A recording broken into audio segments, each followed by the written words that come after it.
Araw-araw na pagbasa ng Biblia Araw Siyam.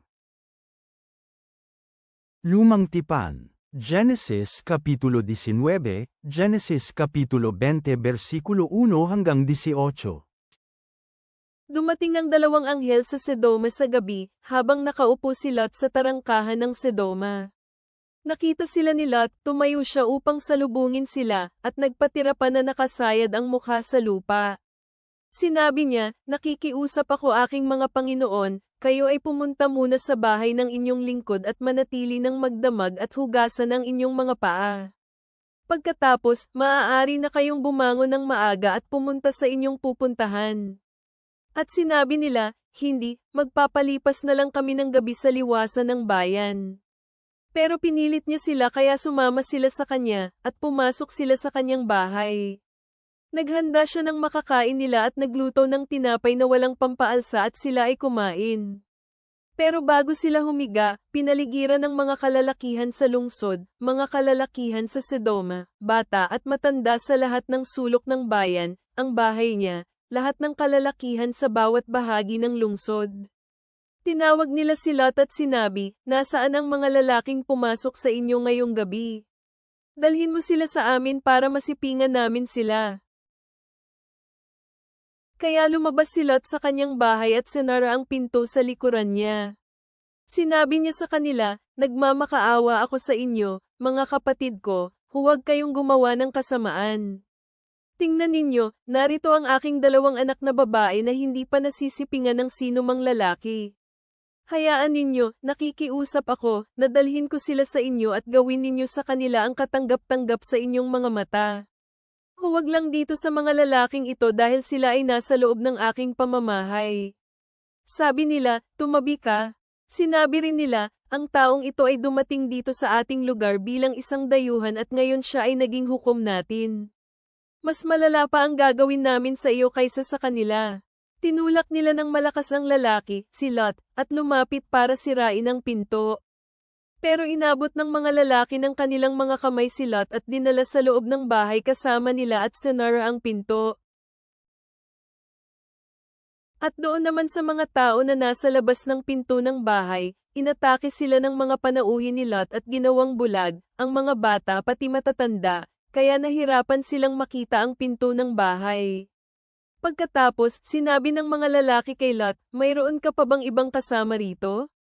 Mga manugang, mga anak na lalaki at babae at kung sino pa mang mga kasamahan mo sa lungsod, ilabas mo na sila rito.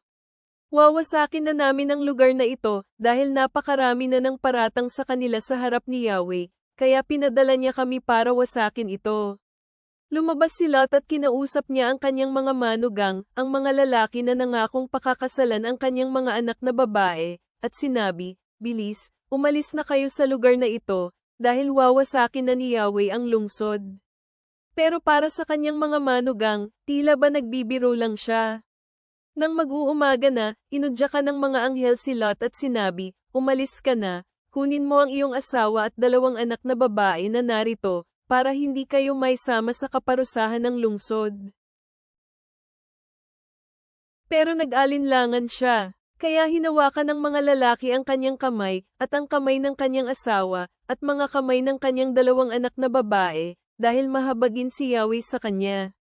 Sila ay inilabas nila, at dinala sa labas ng lungsod. Nang nailabas na sila, sinabi ng isa sa mga lalaki, "Tumakbo na kayo para sa inyong mga buhay. Huwag kayong lilinggan o manatili saan man sa kapatagan. Magsitakas kayo patungo sa mga bundok para hindi kayo malipol." Sinabi ni Lot sa kanila, "Hindi, pakiusap aking mga Panginoon. Ang inyong lingkod ay nakatanggap ng pabor sa inyong paningin at pinakitaan ninyo kami ng dakilang kagandahang loob sa pagligtas sa aking buhay, pero hindi ako makakatakas sa mga bundok dahil aabutan din ako ng sakuna at mamamatay ako. Tingnan ninyo, ang lungsod banda roon ay malapit at maliit lamang para makatakas kayo. Pakiusap, hayaan ninyo akong makatakas doon, di ba maliit lamang iyon, at ang buhay ko ay maliligtas." Sinabi niya sa kanya, "Sige, pagbibigyan ko rin ang kahilingang ito, hindi ko rin wawasakin ang lungsod na nabanggit mo. Bilisan mo." Tumakas ka na patungo roon, dahil hindi ko magagawa ang anumang bagay hanggat hindi ka nakararating doon. Kaya tinawag na Zor ang lungsod na ito. Mataas na ang araw sa mundo nang narating ni Lot ang Zor. Pagkatapos, nagpaulan sa Sedoma at Gomora ng asupri at apoy si Yahweh mula sa kalangitan. Winasak niya ang mga lungsod na iyon, at lahat ng kapatagan at lahat ng naninirahan sa mga lungsod, pati na ang mga pananim na tumutubo sa lupa. Pero lumingon ang asawa ni Lot na nasa likod niya at siya ay naging isang haligi ng asin. Bumangon si Abraham ng maaga at nagpunta sa lugar kung saan siya tumayo sa harapan ni Yahweh. Tumingin siya sa baba sa Sedoma at Gomora at sa lahat ng lupain ng kapatagan. Nakita niya at namisdan ang usok na umaakyat mula sa lupa na katulad ng usok sa isang pugon. Kaya matapos wasakin ng Diyos ang mga lungsod sa kapatagan, naalala ng Diyos si Abraham. Inilabas niya si Lot mula sa gitna ng kapahamakan nang winasak niya ang mga lungsod kung saan nanirahan si Lot. Pero nagpunta si Lot paakyat mula sa Zor para manirahan sa kabundukan kasama ang kanyang 2 anak na babae dahil natakot siyang manirahan sa Zor. Kaya nanirahan siya sa loob ng kuweba kasama ng kanyang 2 anak na babae. Sinabi ng nakakatanda sa nakababata, matanda na ang ating ama at wala ng lalaki sa lugar na ito na sisiping sa atin katulad ng kinagawian ng mga tao sa buong mundo. Halika ating painumin ng alak ang ating ama at sisipingan natin siya para mapalawig natin ang kaapu-apuhan ng ating ama. Kaya, pinainom nila ang kanilang ama ng alak ng gabing iyon. Pagkatapos, pumasok ang nakatatanda at sumiping sa kanyang ama, hindi niya alam kung kailan siya humiga, ni kung kailan siya bumangon. Kinabukasan, sinabi ng nakakatanda sa nakababata, makinig ka, sinipingan ko kagabi ang aking ama. Painumin ulit natin siya ng alak ngayong gabi, at ikaw naman ang papasok at sisiping sa kanya para mapalawig natin ang lahi ng ating ama. Kaya ng gabing iyon, muli nilang pinainom ng alak ang kanilang ama, pumasok at sumiping sa kanya ang nakababata. Hindi niya alam kung kailan siya humiga ni kung kailan siya bumangon. Kaya nabuntis ang parehong anak na babae ni Lot sa pamamagitan ng kanilang ama. Ang nakakatanda ay nanganak ng isang lalaki at pinangalanan siyang Moab. Siya ang naging ninuno ng mga Moabita hanggang sa kasalukuyan. At sa nakababatang anak na babae, siya rin ay nanganak ng isang lalaki, at pinangalanan siyang Ben-Ami. Naging ninuno siya ng mga mamamayan ng Amen hanggang sa kasalukuyan. Naglakbay si Abraham mula roon patungo sa lupain ng Negeb, at nanirahan sa pagitan ng Kadesh at Sur. Isa siyang dayuhan na naninirahan sa Gerar. Sinabi ni Abraham patungkol sa kanyang asawa na si Sarah, kapatid ko siya. Kaya nagpadala si Abimelech hari ng Gerar ng kanyang mga tauhan at kinuha nila si Sarah. Pero kinagabihan, pumunta ang Diyos kay Abimelech sa kanyang panaginip at sinabi sa kanya, masdan mo, ikaw ay mamamatay dahil sa babae na kinuha mo dahil siya ay asawa ng lalaki. Ngayon, hindi nilapitan ni Abimelech si Sarah at sinabi niya, Panginoon, papatayin mo rin ba ang matuwid na bansa? Hindi ba sinabi niya mismo sa akin, kapatid ko siya, kahit si Sarah, sinabi niya rin mismo sa akin na, kapatid ko siya. Nagawa ko ito sa katapatan ng aking puso at kamusmusan ng aking mga kamay. Pagkatapos, sinabi ng Diyos sa kanya sa panaginip, oo, alam ko na sa katapatan ng iyong puso na nagawa mo ito at hindi ko hinayaang magkasala ka sa akin. Kaya hindi ko hinayaang mahawakan mo siya. Kaya ibalik mo ang asawa ng lalaki dahil siya ay isang propeta. Ipananalangin ka niya at mabubuhay ka. Pero kung hindi mo siya ibabalik, alam mo na ikaw at ang lahat ng nasa iyo ay tiyak na mamamatay. Bumangon si Abimelech ng maaga at pinapanta ang lahat ng kanyang lingkod sa kanya. Sinabi niya ang lahat ng mga bagay na ito sa kanila, at matinding takot ang naramdaman ng kanyang mga lingkod. Pagkatapos, tinawag ni Abimelech si Abraham at sinabi sa kanya, ano itong ginawa mo sa amin? Paano ako nagkasala sa iyo, na nagdala ka sa akin at sa aking kaharian ng matinding kasalanan? Ginawa mo sa akin ang hindi dapat gawin. Sinabi ni Abimelech kay Abraham, ano ang nagtulak sa iyo na gawin mo ang bagay na ito? Sumagot si Abraham, dahil naisip ko, tiyak na walang kinatatakutan na Diyos ang mga tao sa lugar na ito at papatayin nila ako dahil sa aking asawa. Bukod pa rito, tunay na siya ay kapatid ko, ang anak na babae ng aking ama, pero hindi anak ng aking ina, at siya ay aking naging asawa. Nang pinaalis ako ng Diyos sa bahay ng aking ama at naglakbay mula sa iba't ibang lugar, sinabi ko kanya, dapat mong ipakita ang katapatang ito sa akin bilang aking asawa, sa bawat lugar na pupuntahan natin, sabihin mo na, kapatid ko siya. Pagkatapos, kumuha si Abimelech ng mga tupa at mga baka, mga aliping lalaki at mga babae at ibinigay ang mga ito kay Abraham. Pagkatapos, ibinalik niya sa kanya si Sarah na asawa ni Abraham. Sinabi ni Abimelech, tingnan mo, nasa harapan mo ang lupain ko. Manirahan ka kung saan mo naisin. Kay Sarah sinabi niya, tingnan mo, binigyan ko ang iyong kapatid ng 1,000 piraso ng pilak. Pantakip ito sa mga kamalian laban sa iyo sa mga mata ng lahat ng kasama mo, at sa harapan ng lahat, tuluyan kang ginawang matuwid. Pagkatapos, nanalangin si Abraham sa Diyos at pinagaling ng Diyos si Abimelech, ang kanyang asawa, at kanyang mga babaeng alipin para sila ay tuluyan ng magkaroon ng anak. Dahil hinayaan ni Yahweh na ganap na hindi magkaanak ang lahat ng mga babae sa sambayanan ni Abimelech, dahil kay Sarah, na asawa ni Abraham.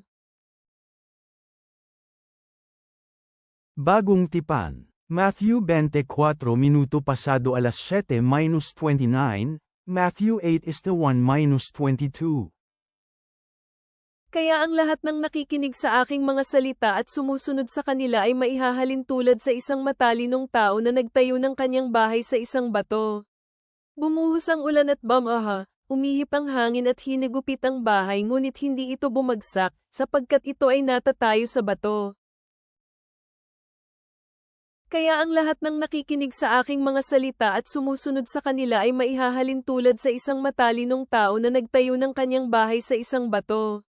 Bumuhos ang ulan at bamaha, umihip ang hangin at hinigupit ang bahay ngunit hindi ito bumagsak, sapagkat ito ay natatayo sa bato. Subalit lahat ng nakarinig sa aking mga salita at hindi sinusunod ang mga ito ay mahahalin tulad sa isang taong mangmang na nagtayo ng kanyang bahay sa buhanginan. Bumuhos ang ulan, bamaha, umihip ang hangin at hinigupit ang bahay. At ito ay bumagsak at nawasak ng tuluyan.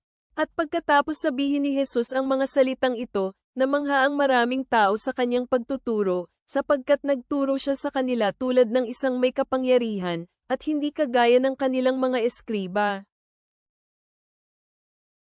Noong bumaba si Jesus mula sa burol, maraming tao ang sumunod sa kanya. Masdan ito, isang lalaking may ketong ang lumapit at lumuhad sa kanya na nagsasabi, Panginoon, kung iyong nais, maaari mo akong gawing malinis.